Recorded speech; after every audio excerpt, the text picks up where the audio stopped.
Anong gagawin mo para makalusot yung video na present mong alam mong walang bigat, walang substance, na akala mo makakalusot habang sinisiraan mo yung mga kabaro mong senador and you think they would just take it lying down, lalo na yung mga unsubstantiated claims na pinagsasabi at pinapangalandakan mo sa loob at records ng Senado. In the guise of your personal and collective privilege regarding the concerns ng mga tao regarding the constitutional amendment na wala man lang sa horizon ng kahit sinong Pilipino. Kumbaga wala naman nagque-question na magkakaroon o mawawalan ng eleksyon sa 2028. It's just you. Kung sasabihin kasinungalingan ang sinabi ko ngayon at ang pinalabas, hinihikayat ko ang mga senador ngayon sa ating bulwagan. Ipangako natin sa taong bayan na may eleksyon sa 2028 mula sa presidential hanggang sa lokal. At Madam President, magiging masaya akong mapatunayan na mali ako dahil ibig sabihin nun mananalo ang tama. In the interest of time and that this chamber may proceed with its scheduled legislative business, I will not entertain any interpellations at this juncture and would rather allow the facts in the video as well as confronting this nation to resonate fully with this chamber and the Filipino people. I urge this body to look deeply into what we have witnessed today, act with vigilance, courage, and fidelity to the Constitution we swore to defend. Maraming salamat po.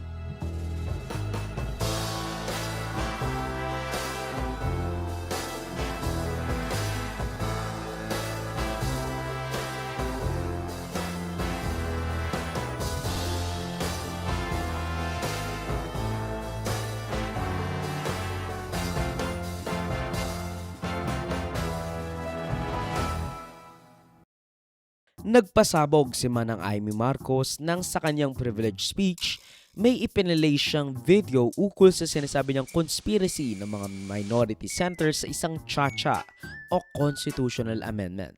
Pero of course, they gotta play a defense. Kasi again, marami nagsasabi na ang dahilan kung bakit kinudita si Soto ay para makontrol ang impeachment ni Sara. Sinabi nila na hindi raw dahil sa impeachment ang pagkukudita kay Soto sa Senate presidency, kundi para pigilan ang mga gusto raw mangyari ng dating mayorya sa konstitusyon at hindi mo protektahan ang mga korap na mastermind. I, Alan Peter Shram Cayetano, having been elected to the position of Senate President, hindi nagpalit ng liderato para sa impeachment. Hindi totoong pinapakalat ng mga nabulaga. Ito this time, medyo nagkabulagan. Ang impeachment ay labanan ng numero. Hindi ang mga Duterte aligned ang dapat mangamba, kundi ang mga sa umpisa pa lang ay may hatol na. Ang sinasabi, sir, ng ibang mga kritiko, itong Senate leadership shake-up ay tungkol lang daw sa impeachment. Malamang sa malamang ay may basbas ito ni Senate President Alan Peter Cayetano kasi nga pinoprotektahan din siya ni Amy Marcos. The prevailing narratives na nakikita ng tao na ang dahilan kung bakit nagkaroon ng kudeta sa Senado ay specifically para protektahan si Bato at para protektahan si VP Sara at makontrol ang impeachment trial. confirm sa inyo na walang katotohanan na magpapalit ng leadership para itigil yung impeachment. That's just political talk. The objective apparently was pretty simple ayon sa video. Pigilan ng eleksyon sa darating na 2028 elections. Inuuna ay politika, impeachment at kung ano-anong propaganda para mabalik ang kontrol sa Senado ng mga nangako na maisakatuparan ang pagpapahaba ng panahon sa kapangyarihan. Itaas ng 50 years old ang requirement sa pagkapresidente para hindi makatakbo si Sara sa 2028. Alternatively, ibaba raw ito sa 30 to 35 years old dahil kaya raw talunin ni Vico Soto si VP Sara. Lumutang din ang usapang para hindi makaporma si Inday Sara sa 2028, gawing 50 years old ang edad ng pwedeng tumakbo. Pero nagpanukala rin si Soto na pwedeng gawing 35 years old para kay Vico Soto. dahil ipagmamayabang niyang kayang talunin nito si Inday Sara. Meron ako idadagdag maganda, Vicky. Ibaba natin ang edad ng presidente to 35. Magagaling ang bata ngayon eh. Magagaling eh. Ibigay na natin sa mga kabataan na patakbo nitong bansa. Baka puro matino pa mailagay natin. Baka sabihin nila, Senator Soto, this is to siguro allow your nephew, ba, si Vico, na tumakbo. Sabi ko na Maging qualify. sila ng ganun eh. Sabi ko na mag-iisip sila ng ganun. Wala. Hindi ko naisip si Vico Rooney. Number 4, buwagin ang nationally elected Senate at bumuo ng 30 to 40 plus member regional Senate. Kumbaga, parang pinapalakas lang nito yung mga political dynasties sa bawat rehiyon sa Pilipinas. Ang eleksyon sa bawat senador ay magiging by region. Nagdiskusyon sila kung 2 o 3 senador per region. Kinumpute nila kung mayroong 18 regions, nasa 36 o 54 ang magiging senador. Pahabain ang termino ng mga congressman At para makakuha ng suporta sa Senado at sa Kongreso, ito dapat ang mga nilalaman.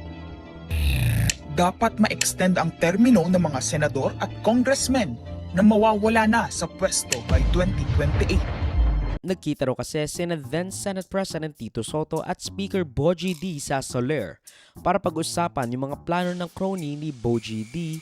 sa isinusulong na Constitutional Assembly. Noong April 22 sa Soler, nagkita si Tito Soto at House Speaker D para pag-usapan kung ano ang papakialaman sa 1987 Constitution habang nakaupo si Bongbong Marcos. Kasama ni House Speaker D ay si South Cotabato Congressman Ferdinand Hernandez. Kasama ni Soto ay ang dating Senate Secretary na si Mark Mendoza. CONAS ang gusto nilang mode ng charter change. Muling isinusulong sa Kamara ang charter change o pag-amyenda sa konstitusyon sa pamamagitan ng Constitutional Convention. Sinugot naman ito ni Tito Soto saying na totoo daw na nagkaroon ng ganoong pakikipagdiskusyon si Bogie D. kay Soto. Pero hindi raw iyon ang main topic nila dahil sila ay golf buddies at they're basically just talking without serious consideration by Soto sa sinabi ng kongresista. Totoo daw na merong ganoong pag-uusap or at least kinausap siya ni Bogie D. tungkol sa mga gusto niyang gawin sa konstitusyon. Pero hindi nila naisip na tanungin si Soto kung sumang-ayon ba siya sa sinabi ni Bogie D. Na sumang-ayon ba siya, na pumayag ba siya sa mga gustong gawin ni Bogie D. I would like to take exception of my being mentioned there. Parang lumalabas na parang lahat ng narinig nila or nakipag-meeting sa akin ang speaker o kung sino pa, parang pumayag ako. Sana tinanong nila yung source nila, pumayag ba ako?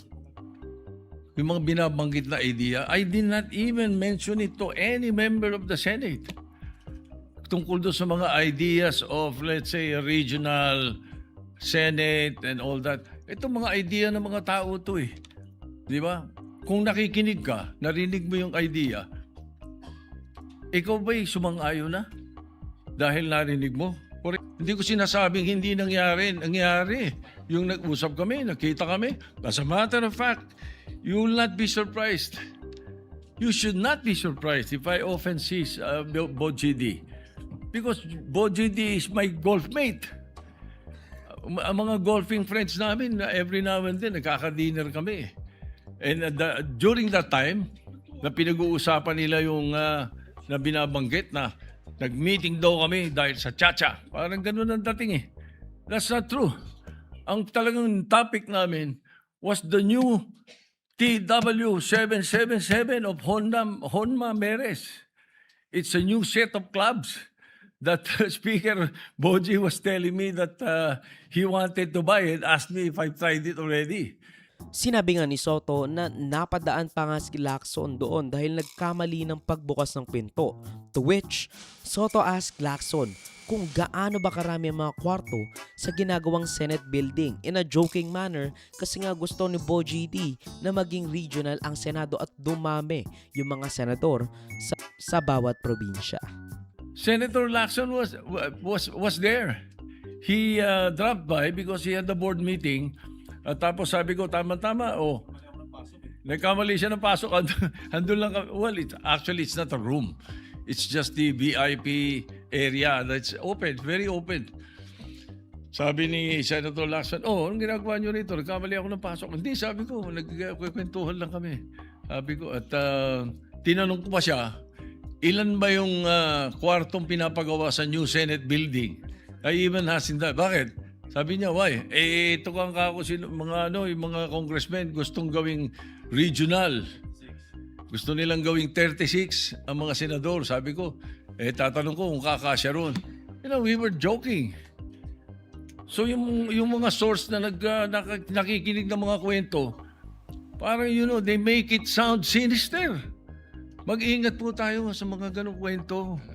Sinabi rin ni Soto, and we can confirm it from multiple talks, na sinabi niyang pabor siya sa pag-amyenda ng konstitusyon kung ang pakay ay ibaba ang age requirements from 40 to 30 or 35. Alam mo, dito yung mga part na medyo lumalayo yung loob ko kay Soto. Kasi nga again, ang pag-amyenda ng konstitusyon is a slippery slope.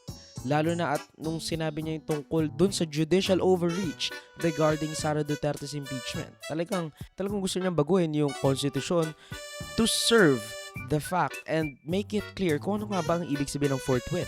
Kung ano ba ang kailangang gawin ng House of Representatives at Senado kapag nagkaroon ng impeachment complaints at nagkaroon ng endorsement at transfer from one Congress to another. Totoo rin na maraming survey noon ang nagsasabing competitive o magiging malapit ang magiging labanan ni VP Sara at Mayor Vico Soto kung tatakbo ito or makakatakbo ito sa 2028.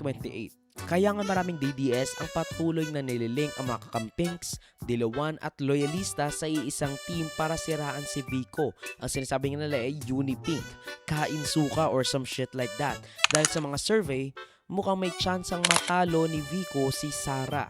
Kaya nga marami ang lumipat from the worship or praise of Vico Soto to Kiko Barsaga, a nepo baby na compared to Vico Soto doesn't compare in anything.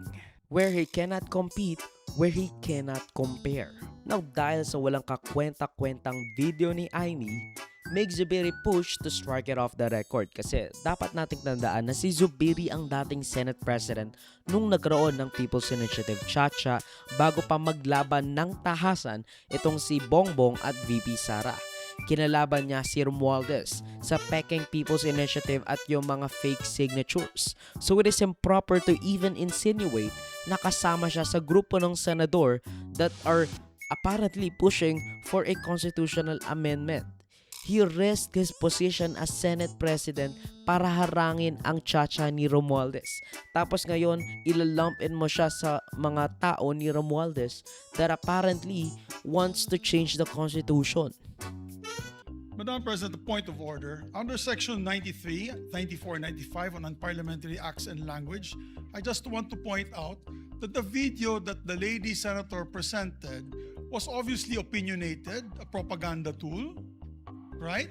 It's should be stricken off the record, Madam President. And it's unparliamentary. We've seen videos presenting evidence on issues that are taken up on the floor. But to come up with an opinionated piece like that, ganong klaseng video na propaganda, na sowing intrigue. Kasi ako, Madam President, hindi naman ako sang-ayon sa people's charter change. I was the first one in this institution who fought that kind of move with the PI, and all of us together, kaming lahat, for the first time in the history of the Senate, 24 senators tumayo dyan at pinasapo natin yung Contra People's Initiative, na fake People's Initiative, na talagang kinall out natin yung lahat ng grupo ng tumutulak nun, from the Speaker and even Malacanang, kinalaban natin. Kaya wala kaming kinalaman dyan. Bakit sinama kami dyan sa propaganda na yan? Na dahil kami, Duwag 11? Ano ba yan? Bulaga 11? At grade 13? That should not be shown here.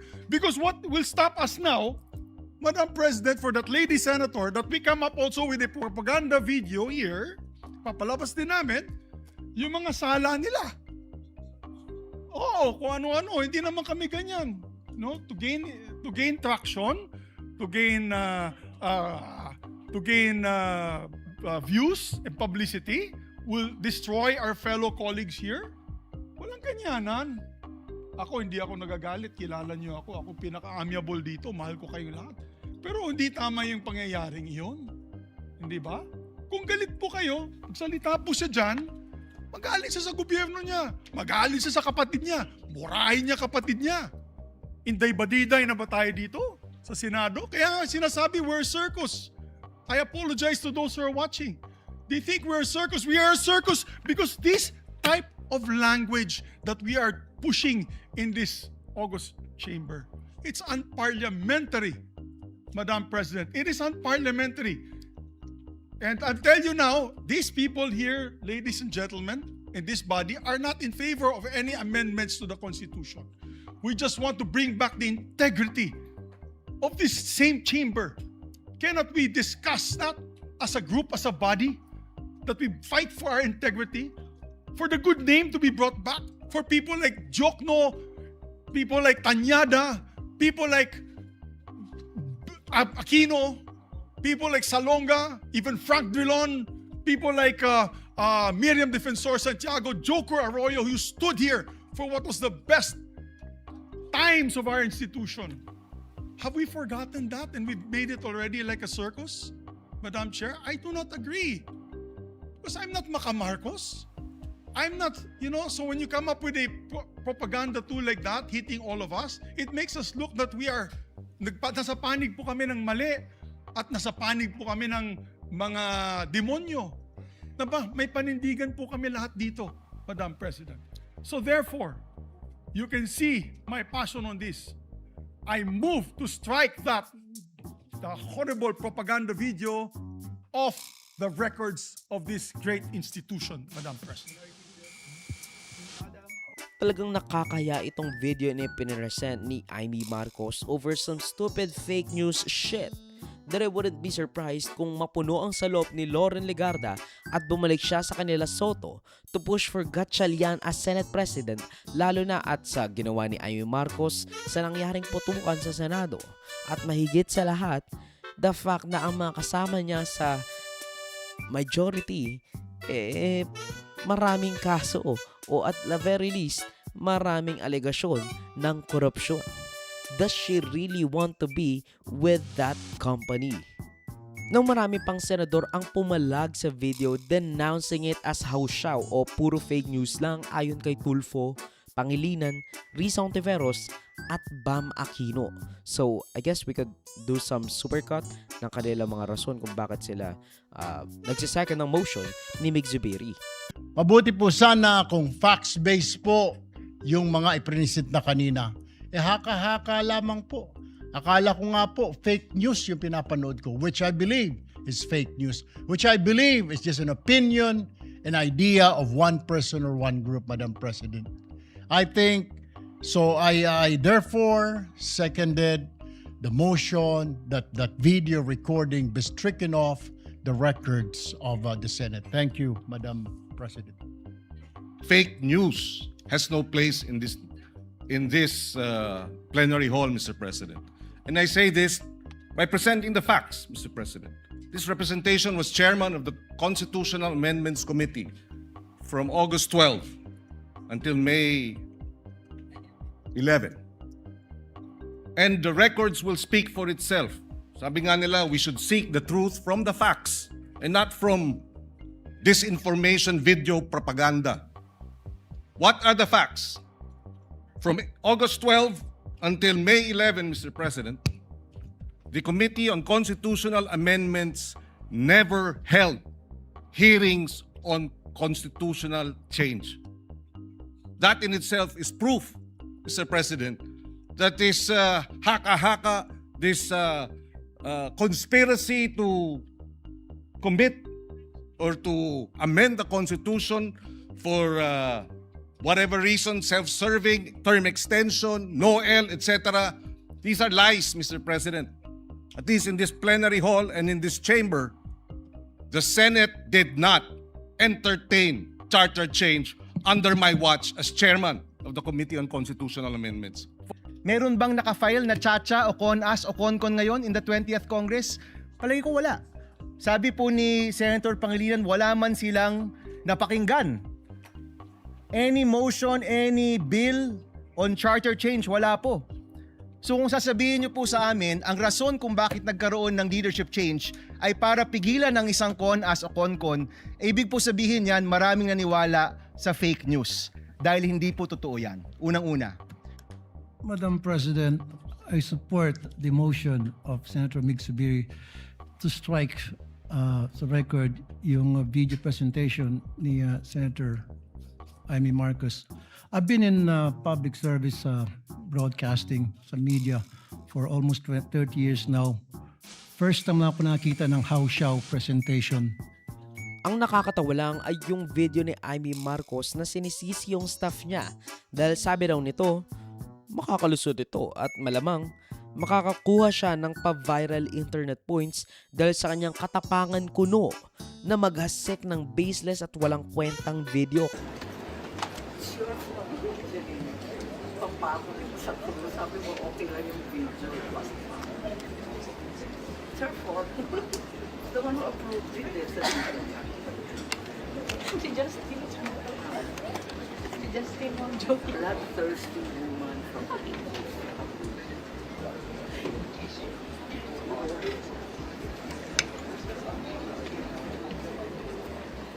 Kasi nga alam nila na itong record na to, na itong video na ito, hindi dapat masama sa records ng Senado because it is fake news, it is stupid, it is bullshit, it is everything that should not be admitted into the records of the Senate. We recognize once again Senator Amy Marcos. Yes, maraming salamat po, Ginang Pangulo. At tunay na nakaka-offend ng mga sentimiento na nagkalat sa SOCMED na siyang nilaman ng videong ipinakita. Subalit nakaka-offend din kasi yung mga sinasabi ng ilang senador tungkol sa akin na sadyang sinungaling, na lahat daw na lumalabas sa bibig ko ay lahat all BS, outright lies, at yung iba pa may pahaging na kinakailangan daw ako ipasok sa mental institution. Pero isang tabi na natin yan. Susumiti ako sa hiling ng ating SP Alan na i-withdraw ang video kung yan ang gusto. Sana kapalit niyan, ipangako natin lahat sa ating taong bayan na walang term extension na mangyayari at na may eleksyon sa 2028. Yun lang po ang aking hinihiling. Sinisisi niya pa nga ang mainstream media kuno with a weird nod to the INC at halik sa mga Duterte. Although, are we really surprised? Are we really surprised na itong mga to walang pake kung ano ang fake news, kung nilalapastangan ba nila yung institusyon. Kaya ba binaliwala ang panawagan ng taong bayan? Kaya ba binaliwala ang paalala ng Iglesia ni Cristo? Hindi po nagbabago ang bilin ng Iglesia ni Cristo, Nelson, na ang Iglesia ni Cristo po ay tutol sa impeachment. Kaya ba nagtatapang-tapangan ang mga umaastang bida sa ginagawa nilang tunay na drama? Higing isa ng malaking sindikato ang pamahalaan. Sinusuportahan ito ng mga dating kalaban, mga tinulungang manalo noong nakaraang eleksyon, mga may galit sa nagdaang administrasyon. Lahat sila kasama ng pinakamalaking troll farms at ilang bahagi ng mainstream media ay pinagagana ng dalawang bagay. Pera galing sa korupsyon, galit sa mga Duterte. Mahalaga ang liderato ng Senado para sa mga korap at nakasandal sa mga buwaya ng kapangyarihan.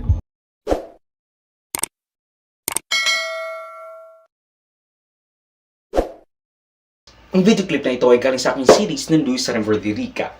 Check the entire videos for the complete weekly news recap and subscribe to the channel to be kept up to date sa mga local at global news na I'll make sure will be interesting to you. Particularly you, whatever your name is. Hindi ko alam, sorry. Salamat sa panonood mga ka-farmy. Like, subscribe, follow me like sa socials and avoid Joseph that will be linked down below. So, susunod of course. Paalam.